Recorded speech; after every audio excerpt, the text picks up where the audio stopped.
আসসালামু আলাইকুম, সবাইকে শুভ সকাল।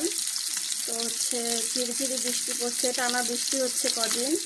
আমি আজকে খুব সকাল সকালে ঘুম থেকে উঠেছি, কারণ আজকে রান্না ছিল। সেদিকে মাছ ভাজছি রান্নার জন্য।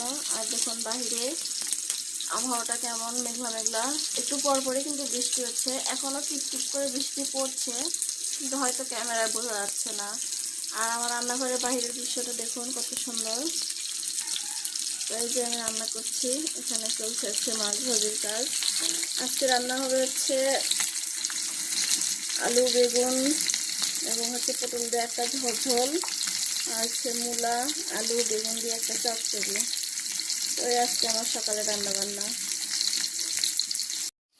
তো এই যে এখানে আমি কিন্তু সব সবজি কেটে নিয়েছি। এখানে বেগুন, পটল এবং আলু দিয়ে রুই মাছ দিয়ে একটা ঝোল করবো। দেখলেন তো আমি মাছগুলো ভাজছি। আর এখানে কেটে নিয়েছি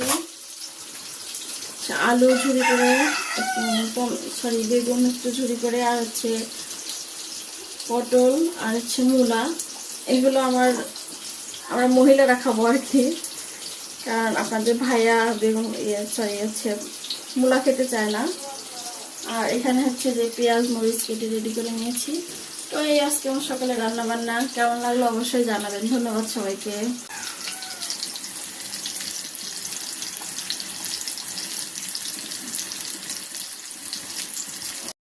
তো এই যে বলতে বলতে কিন্তু আমার রান্নাটা হয়ে গেছে। এখানে এই যে রুই মাছ দিয়ে পাতলা করে একটা ঝোল রান্না করেছি। এটা আপনাদের ভাইয়ার জন্য মূলত। আর এই যে পাশে একটা চচ্চড়ি রান্না করেছি। এটা মূলা দিয়ে পাঁচমিশালি সবজি দিয়ে মাছ একটু ছোট ছোট করে কেটে দিয়েছি, কারণ আপনাদের ভাইয়া এটা খাবে না। এটা আমি, আম্মু এবং আমার ছোট বোন খাবো। তো এই ছিল আমার রান্না বান্না। কেমন হয়েছে জানাবেন।